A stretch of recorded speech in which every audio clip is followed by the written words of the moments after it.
epifisiario de la cabeza femoral. 3 objetivos principales para la charla. El primero, realizar una descripción de los factores epidemiológicos más importantes. El segundo es resaltar la importancia de la clínica, las imágenes y las clasificaciones para el enfoque de estos pacientes. Y finalmente, describir las opciones de manejo, con énfasis en los pacientes con deslizamientos crónicos estables.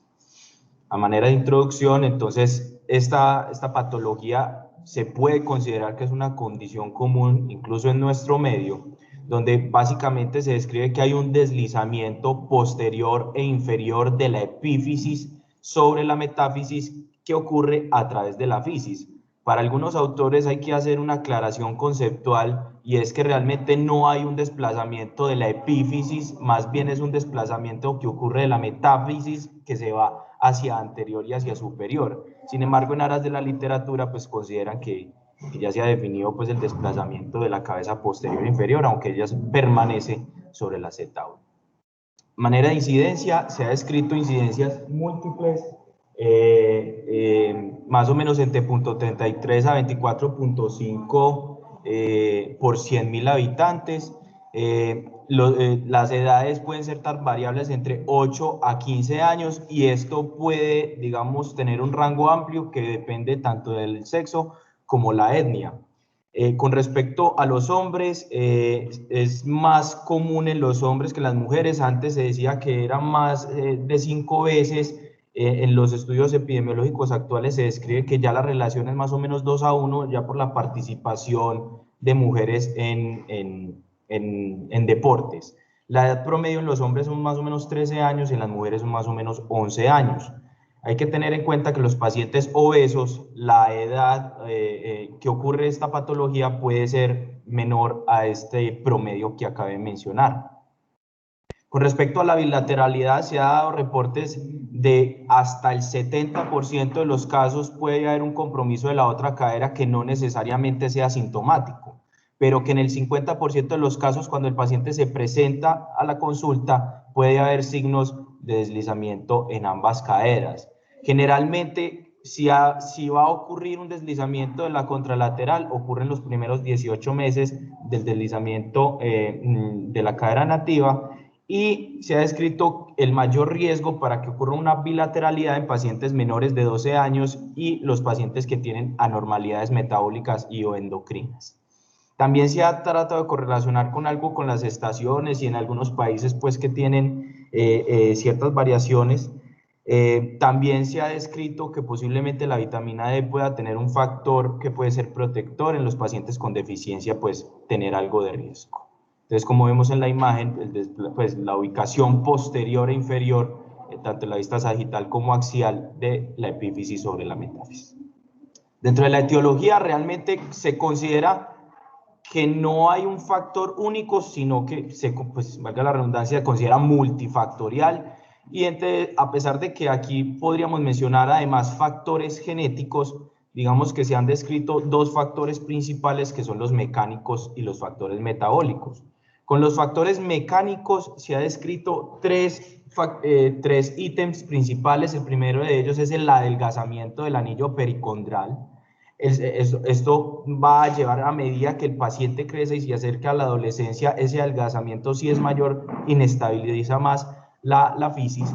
La retroversión, ya sea relativa o absoluta del cuello como factor de riesgo anatómico, y el cambio en la inclinación de la fisis femoral con respecto al cuello y la diáfisis, es decir, un ángulo que se ha ido medido, que cuando esta fisis está un poco más inclinada, se ha visto que estas caderas tienen mayor riesgo de presentar deslizamiento. Aparte de eso, se ha descrito algunos otros factores mecánicos, como pacientes que tengan una incidencia pélvica disminuida. Esto va a llevar a que haya un tilt anterior de la pelvis y por ende se sobrecargue o se someta a mayor estrés la región anterior de la epífisis femoral.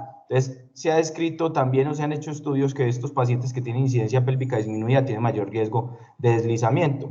Entre otros factores, la coxa profunda, la obesidad por el sometimiento ya de cargas de estrés sobre la cadera, y uno de los parámetros que se ha ido mencionando en la literatura es el tamaño del tubérculo fisiario, que les muestro en la imagen de la derecha, es un tubérculo que se encuentra en la parte posterior y superior, viendo, digamos, la fisis en un plano coronal, viéndolo de frente, donde se ha visto que a medida que se desarrolla o crece el paciente, este tubérculo puede ir adelgazándose y si tiene menor tamaño tiene mayor riesgo de presentar deslizamiento. Dentro de los factores metabólicos, entonces, realmente se ha descrito que están ausentes, o sea, la gran mayoría de los pacientes que tienen deslizamiento no tienen una enfermedad metabólica. Sin embargo, sí se han descrito ciertas patologías que si están presentes tienen mayor riesgo de que esos pacientes presenten un deslizamiento. Incluso se ha descrito en la literatura un prototipo de paciente que es el paciente obeso hipogonadal y donde entonces podemos encontrar trastornos endocrinos como el hipotiroidismo, la enfermedad renal crónica y los pacientes con deficiencia de hormona de crecimiento que por ende están en tratamiento. Son estos tres los grandes grupos que se describen como factores metabólicos en la literatura. Y aquí en aras de nuestro caso se resalta lo que les muestro en la parte inferior, y es que todo paciente que tenga un deslizamiento antes de los 10 años o con fisis abiertas después de los 16 años, siempre se debe empezar en endocrinopatías o incluso en enfermedades genéticas o enfermedades metabólicas que son más raras. Generalmente estos pacientes tienen un componente de hipogonadismo, sea hipo o hipergonadotrópico. Desde el punto de vista histológico, se ha descrito que estos pacientes empiezan a presentar una fisis ensanchada y alteraciones morfológicas que pueden ser detectables mediante la evaluación con el microscopio. Estas alteraciones hacen que esa fisis se comporte de manera débil. Tenemos entonces que la zona hipertrófica de la fisis en estos pacientes representa incluso el 60 al 80% de la altura de la misma. Empieza a haber una desorganización de las columnas de las células, está muy alterado incluso, condrocitos que están agrandados, alta cantidad de proteoglicanos y matriz extracelular, y hay una disrupción tanto en la diferenciación de los condrocitos como en la osificación endocondral. Se ha descrito entonces fisiopatológicamente que el deslizamiento ocurre a través de esta capa o de esta zona hipertrófica de la fisis. Con respecto a la clasificación clínica y el examen físico, entonces, digamos, hay varias maneras que se han descrito para poder clasificar esta condición, según varios parámetros como son la historia clínica, la duración de los síntomas, el examen físico o incluso desde parámetros radiológicos. Esta es una de las maneras, sobre todo con respecto a la historia y a los síntomas que relata el paciente. Una primera fase que se describe como fase de predeslizamiento, donde el paciente en esta fase puede tener síntomas prodrómicos como son una debilidad, una cojera leve, un dolor que puede ser en la ingle, en el muslo o en la rodilla. Incluso en el examen físico puede haber una disminución ya de la rotación interna, y una extremidad que se comporte pues como defendida. Incluso en los rayos X, a pesar de que no sea muy evidente ya el desplazamiento, porque estamos en esta fase de predeslizamiento, sí se puede ver como una disminución de la densidad mineral ósea a nivel del fémur proximal, incluso de la hemipelvis, y ya podemos ver signos de irregularidad y ensanchamiento de la fisis. En la segunda etapa, que es el deslizamiento agudo, este ocurre aproximadamente en el 10 al 15% de los casos. Digamos que si lo dijéramos por tiempo, se considera agudo todos ellos pacientes que tengan síntomas menos de 3 semanas, donde el 90% de estos pacientes tienen unos pródromos, incluso se describe 1 a 3 meses antes, pero digamos esto es relativo porque se describe que para usted considerar un deslizamiento agudo tiene que ser síntomas antes de 3 semanas. Entonces un predeslizamiento o un deslizamiento crónico puede haber precedido el episodio agudo, y esto es la última clasificación que vamos a mencionar. En el examen físico, estos pacientes tienen se caracteriza porque son pacientes con mucho dolor, una extremidad que puede estar en rotación externa y acortada, con arcos de movimiento que son muy dolorosos y el paciente no tolera el apoyo. Tenemos la parte del deslizamiento crónico. Son la gran mayoría de los pacientes, 85%. Se caracterizan entonces por síntomas de más de 3 semanas, realmente son a veces hasta meses a años, de tanto episodios como exacerbación como episodios de remisión, donde incluso hasta en el 46% de estos pacientes pueden tener dolor más sobre el muslo o la rodilla, al cojera en algunas ocasiones, que pueden tener episodios como les mencioné. Y en el examen físico, estos pacientes, depende de si están en una exacerbación dolorosa o no, pueden tener una cojera antálgica, una pérdida de la rotación interna, de la flexión y de la abducción, y en casos severos ya puede haber una extremidad en una actitud en rotación externa y acortamiento. Incluso si estos pacientes desarrollan una condrolisis, estos pacientes ya desarrollan una contractura en flexión. Y el signo de Dreckmann, que es el signo que les muestro a la derecha, es uno de los característicos de estos pacientes, y es a medida que el paciente se le realiza una flexión, la extremidad toma una actitud, la cadera toma una actitud de rotación externa y abducción.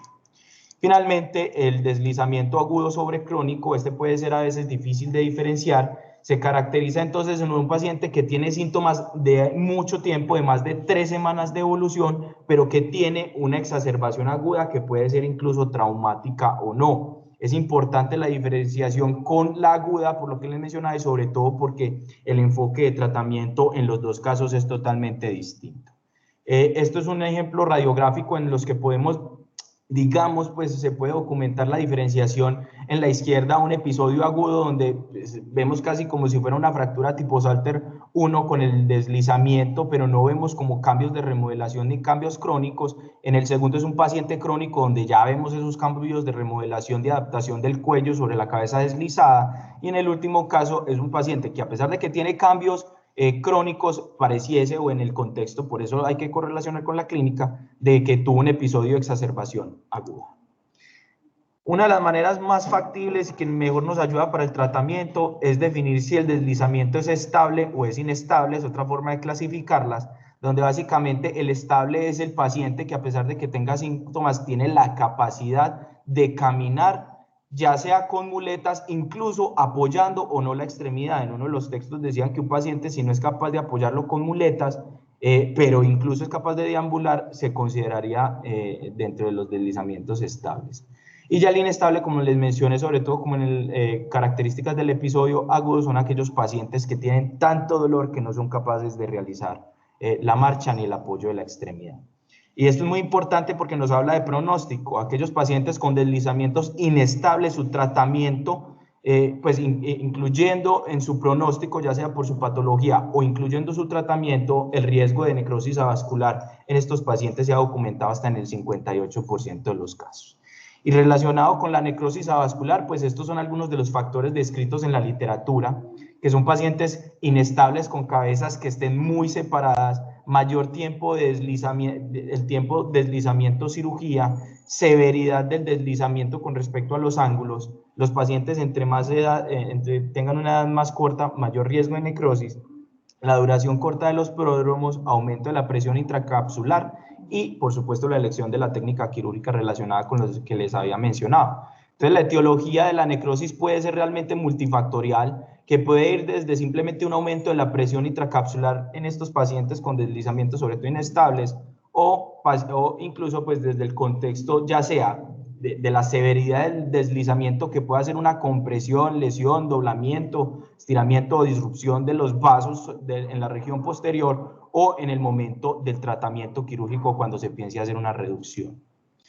Desde el punto de vista imagenológico, entonces siempre la radiografía va a ser nuestro primer y gran elemento, con una radiografía apilateral rana. Esto puede ser suficiente, con esto podemos ver el desplazamiento posterior e inferior. Incluso en los deslizamientos que son muy tempranos puede haber simplemente solo un desplazamiento posterior leve, pero se puede detectar. Ya en los pacientes crónicos vamos a ver los signos de remodelación, incluso pues viendo una retroversión del cuello femoral. Aquí en la parte de la derecha les empiezo a mostrar pues la radiografía apilateral con los signos del deslizamiento, y se han descrito algunos signos o algunos parámetros radiológicos que podemos hacer. El signo de Steele lo muestro en la parte superior, básicamente habla de esa radiolucidez que ocurre en toda la metáfisis proximal del cuello, que nos habla de que ya la cabeza se deslizó y por eso hay una densidad mayor. Y la línea de Klein, que básicamente es una línea que se traza por la parte superior del cuello femoral, normalmente debe partir la cabeza en su tercio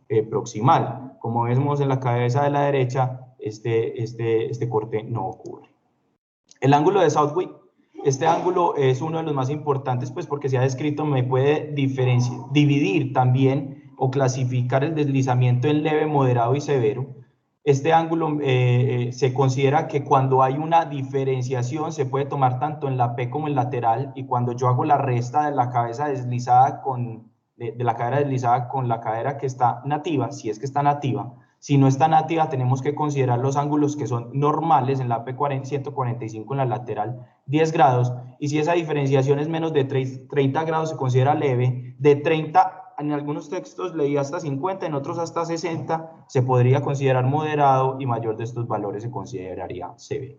Y ya otra manera, pero pues que no es tan reproducible ni muy utilizada, es el porcentaje de desplazamiento, considerando leve cuando ocurren entre el 0 al 33%, moderada entre el 33 al 50 y mayor del 50 se consideraría severo.